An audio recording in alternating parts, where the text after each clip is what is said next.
My name is Fernando Castro, and I am the manager administrator of the grant. And I happen to have put my hands on the script of Queen of Angels back in the 90s. I can't remember exactly what year I stole the script from one of the dressing rooms at Highways. I was never prosecuted, but I always kept the. I saw the play, and I fell in love with it. And every year, the script. Every time I moved, the script would appear, and say something or not say something, but it was always in my mind to do something with it and ask who the right person to speak and do something with it and do something with it in Spanish. Uh, well, I approached Michael Kearns, who's the current administrator of the state, and I spoke to a very key person, Phillip Littell, who offered uh, to be a collaborator. And of course, Ruena Mavisca, who's been helping Taller with space, with promotion, with many other things. So we owe our existence in a way to Ruena Mavisca and the Teatro Frida Kahlo. I would like to start with Michael Kearns.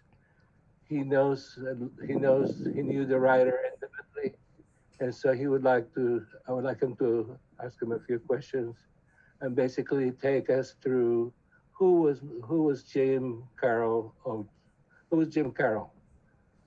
James Carroll Picket wrote a play in 1980. I'm terrible with these dates too, but 82, I believe, called Bathhouse Benediction, which was a play about 25 minutes long and less than a half an hour. And I directed that play, and it became this phenomenon where people were standing in line to come and see it. It was done, as if it was the bathhouse. There was steam and there was coming out of the doors so that when people walked in, they felt like they were in a bathhouse. They couldn't see. And it was wild. I mean, for that time period, especially. And it depicted this sort of lonely guy trying to figure out his life. He was a bartender, and he came from the bar to the bathhouse. It was beautifully executed. And I directed it, and we thought it was going to play like 2 nights or something, and it played for months and months. And it was the first thing he'd ever written as a playwright, and it was beautifully constructed in terms of its language. Was everybody said Shakespearean, and but he was dealing with these very gritty issues, very raw, very profane, but written in such gorgeous, lush language as is Queen of Angels.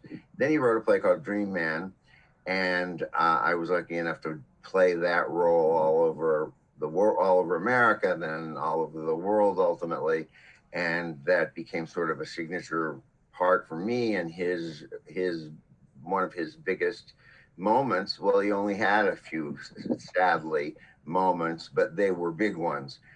Each play he wrote graduated him into another area and a bigger one. And then he took on, near the end of his life, Queen of Angels. And that became his biggest baby. And luckily, again, there was a part for me, but he had many other parts. And Marcia Moore was going on in his mind, as obviously he was at death's door when he was finishing the play, and he kept finishing the play, and he kept writing the play, and he kept working on the play, as Philip has now taken that role on to some degree. But I think it's in many ways, his greatest accomplishment. So what else? I don't know. I've stopped answering the question as usual, and I'm Michael. Jim was also a teacher. I took classes with him, and he was highly supportive of his students. I remember he had a beautiful house in Glendale, and it was filled up with different students from various backgrounds. And we were sort of at the feet of the master as he taught us about structure. Yes, he was. Dramatic structure and dramaturgy, sort of introducing. People were a lot more developed than I was. And I took a play that was a mess, and he told me I was a mess, but he sort of had the right words to tell you whatever the truth was. And I was forever indebted to him. And many years have passed, and I still think he's a revered creature among gay men and gay women, and one of And the some straight men and straight women. Yeah, he was a great teacher, a great, great, great teacher. And again, he scrunched a lot of knowledge and a lot of expertise into a very short period of, he had a short run, as it were, but so much went into that short run. 3 plays that attained such success and a teaching career, as you happily pointed out, that encompassed so many people. I mean, he had a lot of famous people in that class that he taught, actors, actresses who wanted to learn writing, and they wanted to learn it in terms of their acting, but they also became writers, some of them, and wrote plays. But structure, he was very disciplined about things like structure and intention, and he knew a lot of acting, how to incorporate acting into the writing. And he had learned from Milton Casellas, who was, a lot of controversy, but Milton knew about structure, knew about dramaturgy, knew all the things that were necessary. So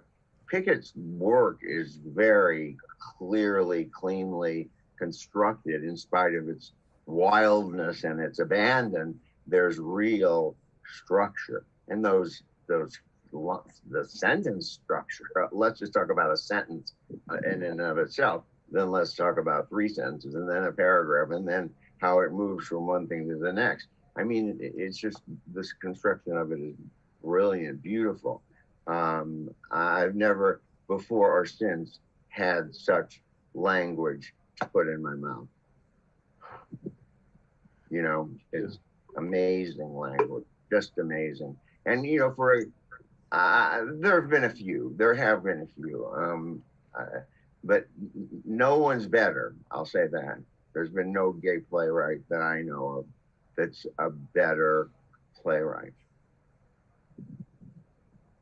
And you're also a playwright and also a teacher. A lot of friends and acquaintances have taken up scene studies. So kudos to you as well, and thank you for being there for us. For those of us who did many other things, and then at the end decided that, oh, maybe I'll try playwriting, but it hasn't completely given me a chance to do what you guys did. But thank you very much for.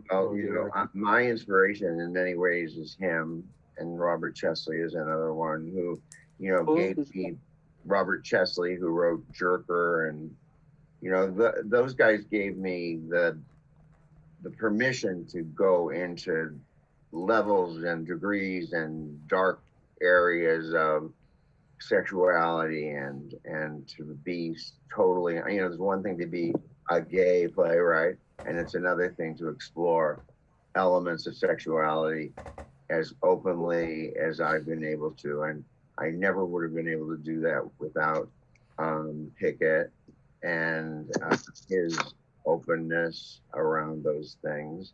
And not only his openness, but to be open about be open about gay sexuality, and to do it so beautifully, to have the language skills to express gay sexuality is rare, and I think that was what he taught me mostly. One of the things he taught me. Phil, would you like to add, subtract, multiply, divide? I think tonight's very much me listening, because I'm still learning. From what both of you say about Jim, I came in kind of as an outsider with just this weird request that he let me do the play, because I could see that this play was never going to get done. And he trusted me. I mean, he knew that I was competent, but I wasn't of his inner circle.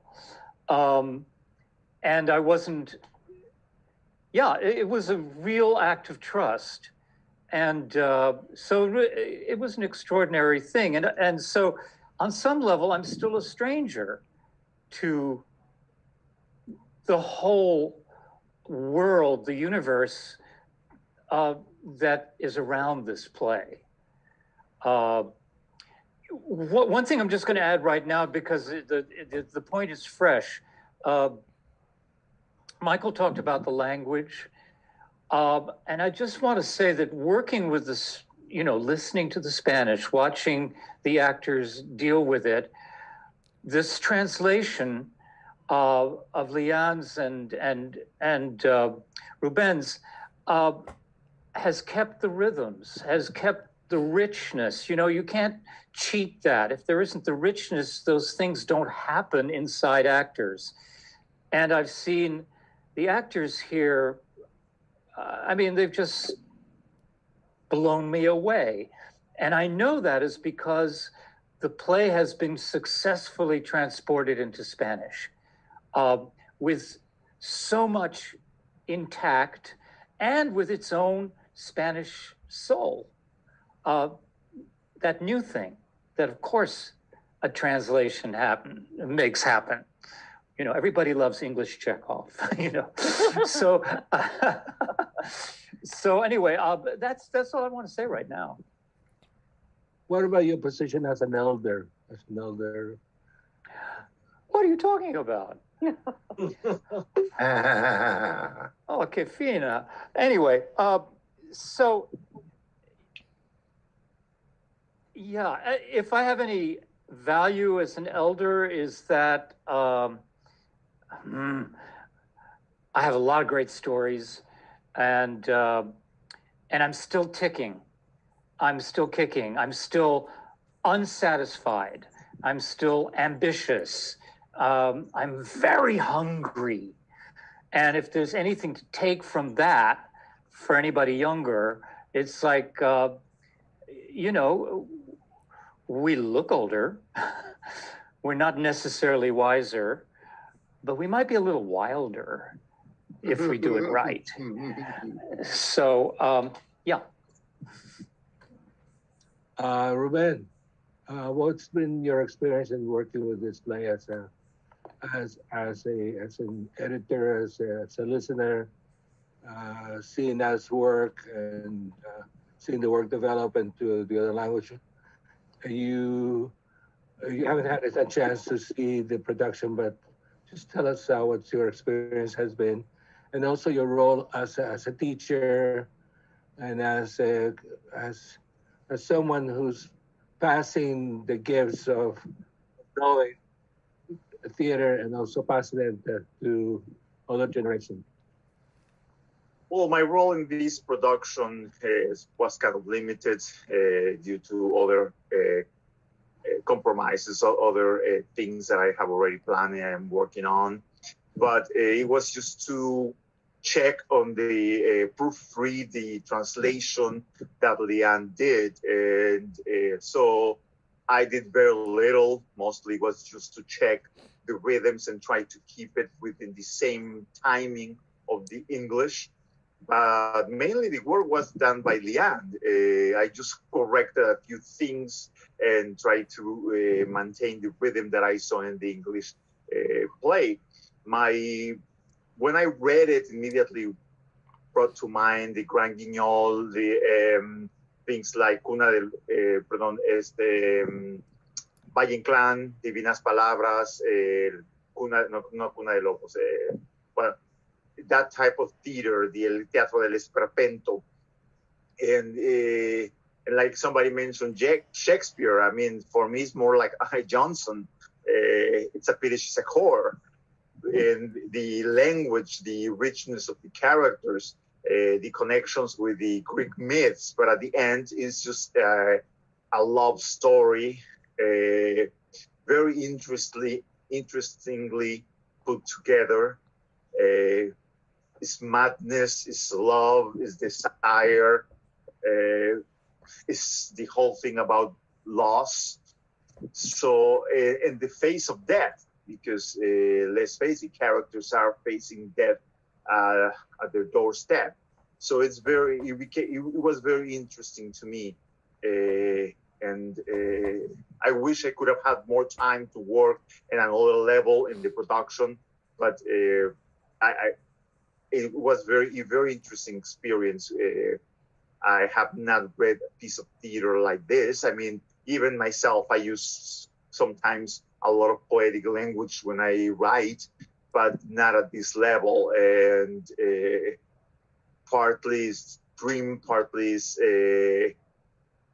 somebody mentioned like about house, and said like I can see it being performed about house because it's very interesting, very intense.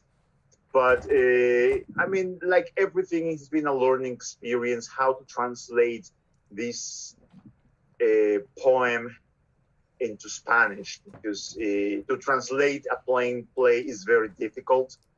You have to betray sometimes the style, sometimes the language. And I think Liane did a wonderful job maintaining the style of the piece. And again, my only job was to clean up, check the timing in certain parts. Liane, you have been mentioned by many people. Ruben flatters me so. Basically, it's really exciting to be able to work with a piece that actually has language. I've worked on a lot of Ruben's pieces for the theater, and what's wonderful about Ruben's writing is that it's a challenge. It's wonderful. It has language. It has poetry. You know, so I really like that. And this was really, really challenging. So I took one look at the English and went, well, this is going to be fun. So, but I love language. I'm a writer also, and language is music, and I just love the music of it. So it's like a puzzle. You put together the puzzle and you try and find the rhythm and the meaning and all of it. And it's just, when it's complex like this, it's way more fun from a translator's perspective, way more fun. When you get those pieces that are like, this is how people talk in real life, you just, oh God, you know, because and those are tedious to do. This at least is a great challenge. So it wakes you up, and it's something to work on. So it was quite fun, really, in kind of a overwhelming way. At least it kind of kept you on your toes, because I love language. And I thought, oh my God, someone who can speak and write. It's rare. You just don't see that anymore. Moses, you've been working with the play during the duration. You helped the crew during the process of preparing for the reading. And you're one of the ones who mentioned the archetypes, especially the myth of Orpheus that's all over the play, in this particular play. Yes, I did. I did those things. Is there a specific, like, you want me to talk about that or be like on the... Talk about that, yeah. Yeah, okay. Yeah, my thing. I was there to assist. We've been talking about passing on knowledge from one generation to the next, to the next, to the next. I am still young. Yeah. But being a parent to another generation is always very honorable, beyond the vanity of beauty, which you definitely possess, Ruben. I never denied that. So sweet. Yeah, I know. I think I love, I think the concept of taking a classic piece of theater or a classic text and seeing those archetypes be transformed and brought into a present day context is always a beautiful thing. And it's like, at this point, it's kind of like the cliche, like, theater talk back. You're like, oh yeah, it's so great how relevant this still is today. And like, it's like the one audience member who always says that. So it's like, I don't know how to like circumnavigate that one classic observation. But it's true. I don't know. yeah, it's beautiful. The story of Orpheus is a beautiful story about love and loss and trust and regret, and and I think it's things that we all go through in our lives, and it's the classic love story. It's the that moment of you can have her, you can have him, as long as but one thing, you just can't look back. You have to trust that they're still going to be there.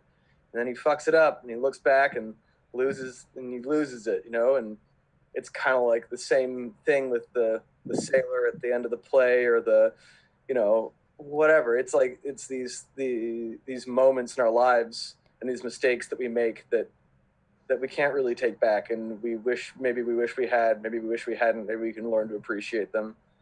But it's those questions that we all live with, and those sensations that strike us through our hearts and bodies every once in a while through the day. Fuck, I fucked it up. But what are you gonna do? Pardon my language. This is a talk back, but whatever. So and as far as like my role, it was really it felt I was involved, but not nearly as involved as some of the past projects. But it was great to listen and be present, and then try to find my space to give what perspective I have and help channel. I felt like Philip and I were mostly on the same page with everything, and so sometimes I could help communicate what needed to be communicated to the actors, and that was great. And it was great to be able to work with work with people with have greater years on the table in this game than me, and so that's always an honor and a privilege, and I appreciate that opportunity to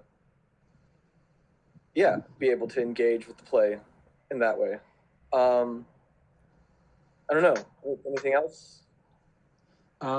Okay, moving on to characters. Who's Max? Mick? Who's the Max that you created for us? I'm here. Sorry, say it again. Who's the character that you created? Mick Garcia, the actor, the great graphic artist, the known of all the tricksters and Zoom, but they wouldn't let us use it. I play. Sorry. Go ahead. Yeah. Could you tell us about Max and your involvement in the project? Max. Okay. First, regarding because I want to say something about the script. Sometimes it's very risky when you have a translation because if it's already like beautiful in another language, sometimes it's really hard to translate the words. And when I read the script, I feel I never thought that it was like written in English before. So I feel like very, very identified with the words and everything. And that's really cool because it's really helpful as an actor, like to be like identified with the words, with the way that it's written. It reminds me a lot of like our culture, like from Mexico, because we talk, or we have like many stories about the dead and the way that we play with the dead and we negotiate with the dead.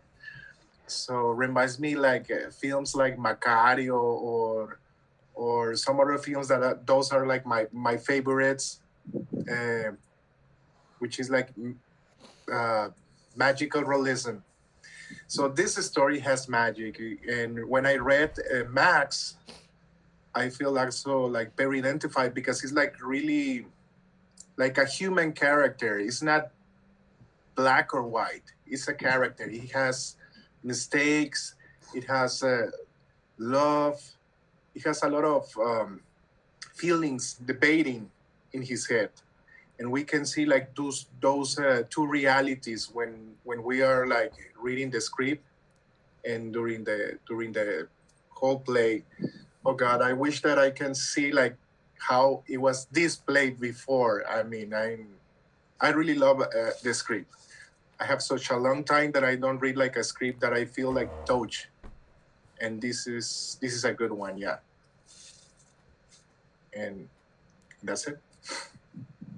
Break, Frack, Coyote. Crack. Hello, everyone. I'm very excited to do the read of this play. It's a challenge because for me, I'm very physical and I love physical comedy, physical theater in general. And having so many actions on the script and not being able to do them, to physicalize those, it's not a limitation. It's just that a challenge, but I'm having a lot of fun exploring and digging deeper into this character. And these characters, Frank and Frank, Judy, the baby, which reminds me a lot about the Commedia dell'arte, comedy of art. I think it's the translation. And what I was mentioning last session on the rehearsal, that kind of mirrors.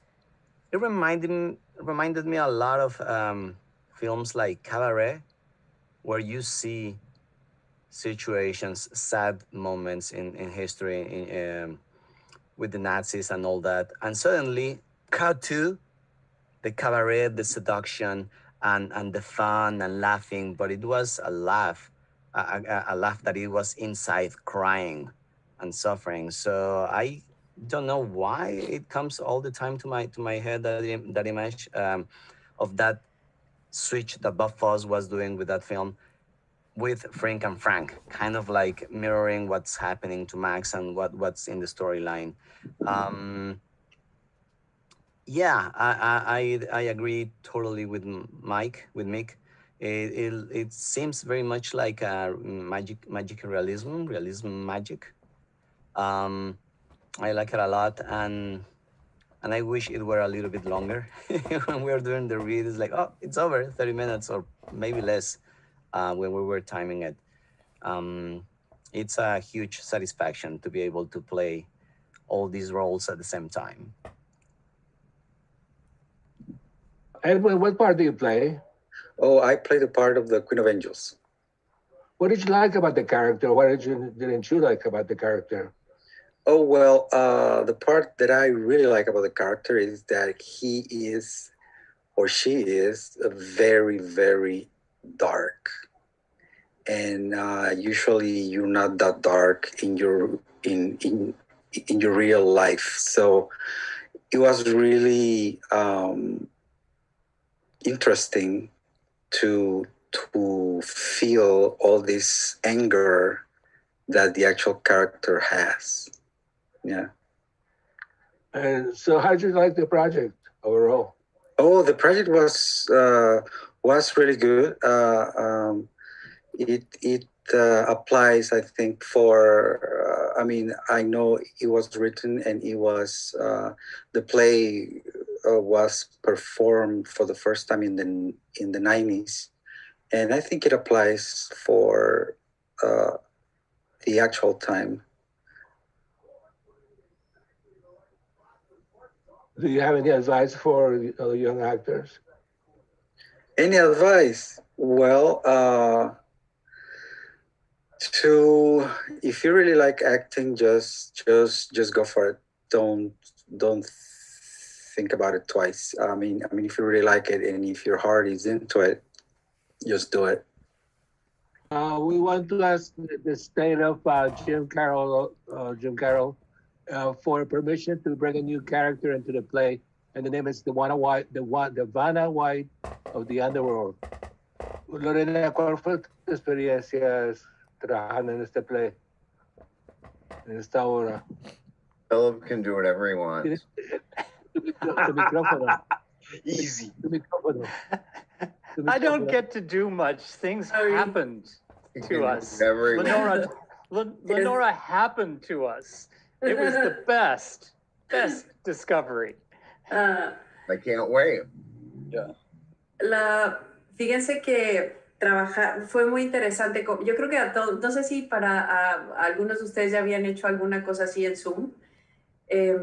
Para mí fue la primera vez y fue muy interesante ver cómo íbamos construyendo y trabajando la obra con la dirección de Philip, con las notaciones, con la dirección también de Moses. Es como un trabajo me pareció que era como un trabajo de voiceover, con tu presencia, escuchando mucho y estando como muy presente y escuchándote y viendo a tus compañeros trabajar como de frente, ¿no? Este personaje de la narradora me gustó muchísimo, era corto, pero me gustó porque presentaba, pues sí, a los personajes y a las escenas que iban sucediendo. En algún momento, como tal vez desde fuera, después, como a la mitad, tal vez ya se involucró un poco en lo que estaba sucediendo y le preocupaba y le angustiaba lo que estaba sucediendo en cada escena y terminé un poco, tal vez hasta preocupada por lo que había sucedido al final, ¿no?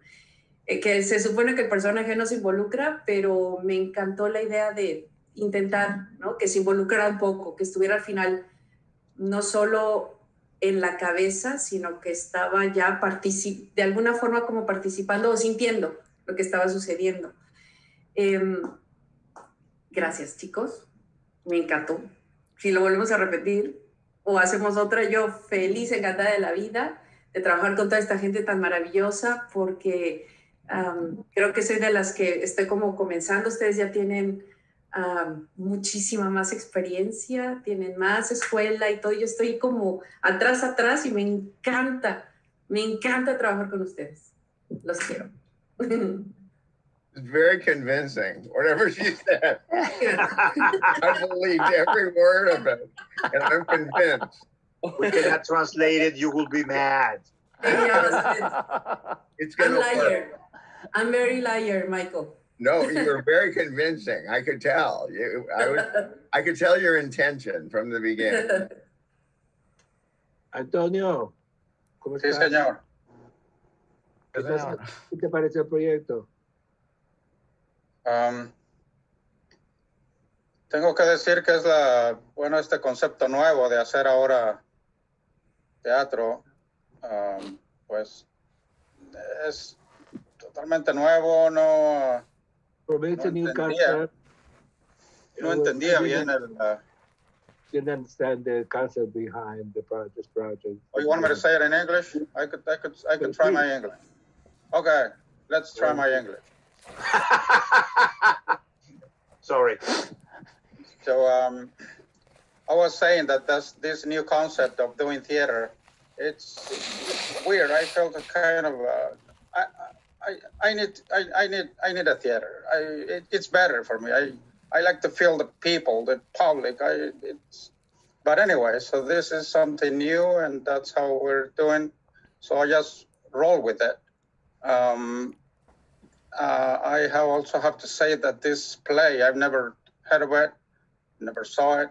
I tried to look for it and I couldn't find it. So I just went on it. I just took it and I developed it on the way. The character also, I just read the play.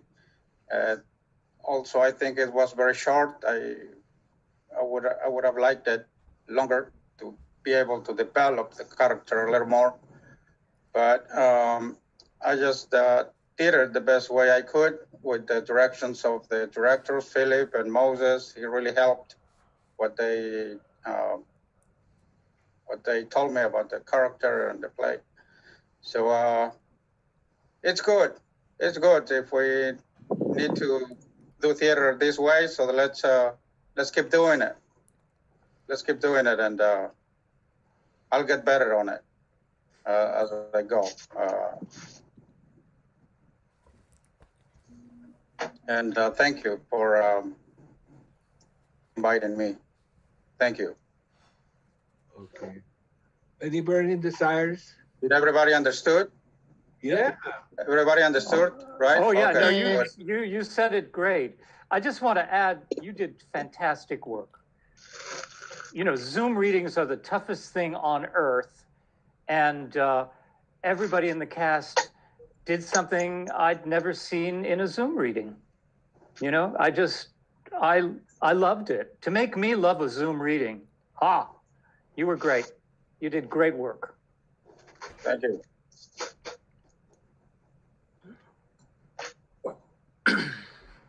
All right, we thank you very much, all of you. And I thank you very much, Fernando. You did a freak out. And here we are. So please give yourself a round of applause. Please put your microphone on, and we're gonna do a Zoom applause for everybody. Before we do that, what else would you like to do with the play? Burn it. I didn't ask you.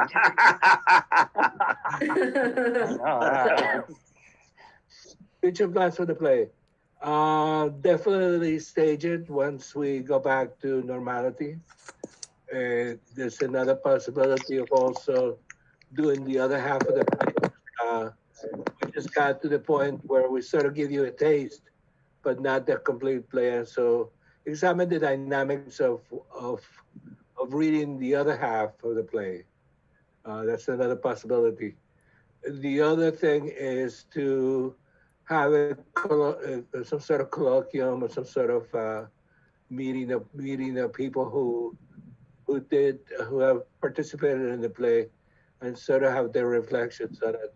And lovely. Fernando, maybe what we can do is, once we are allowed to resume live performances, we can do a staged reading at the theater. Oh, the complete play, yeah. Yeah, of the complete play. A staged reading, just with good actors. Okay, everybody heard Ruben. He's really in a good mood. We can do the theater. Thank you very much, Ruben. That's how you do it. Great. It includes the cookies and the coffees. Great. Thank you, Ruben. That's amazing. And the kisses. Yeah. I say we should do it as an opera. Why not throw a little music? Yeah. That'd be cool. Well, you know, this is what's interesting. The only thing that never happened to the play that Jim wanted to happen was music and songs. Of course, it's crying out for that. It's the only thing that never showed up. So the play has ambitions of its own. Yes. It's in that direction. Screams for a score. If somebody could get in there and keep his, as everybody has spoken about, his rhythms, his style, his language. I don't mean imitate it, but somehow marry it. You know what I mean? That would be incredible. I mean, Philip could write the words. Yeah, I mean, I think in English. You could almost keep the play as is and literally do a score and have part of it sung as is. It just cries out. It goes to that level. Is all with some embellishment, with some added language. Yeah. I propose the mariachi opera. I don't know. I work in opera. Yeah, I know. And I think the theater needs the full bore of this. The theater shouldn't give it up to opera right away. No, we should still do it as theater. Yeah, but it's the thing that makes you think opera is how big it is. Right. How big everybody in it is. And that's where it joins that. Oh God, to make it an opera, I'd have to cut half the words. Oh, I know. No, I couldn't do that. I couldn't. I would quit. I don't want to cut. Or stop in the middle for dinner like Nicholas Nickleby. That's a rap opera. I've always wanted to work on something with music. It could be a great rap opera. Yeah. Hey. What we do have is an actually ideal cast so far, which is kind of exciting. So as we go through COVID and pandemic conditions, I'm very happy that there's a feeling of it continuing in some way in Spanish with you guys. I'm really, really excited by the fact that, that's kind of the proof of the pudding, because nobody puts on a play just to put on a play. It's too much work. So I'm so happy with this experience. Very, very happy. I've learned so much. so I am much. too. And to think that it would continue from here on to another step, onto another step, onto another step is thrilling. I mean, it really makes me so proud and so happy, and happy for Jim, and that his you know, these early deaths are just they kill me. And the fact that, you know, that he is alive in this work, he is very much alive, and that you have made that possible to continue his life is an amazing feat. Yeah. Yes, definitely. Kudos, Fernando. I wouldn't have done it without you. Okay, we're giving you back control. Okay, so as I was saying, give yourselves a round of applause, and just in case we don't get applause with the Zoom performance.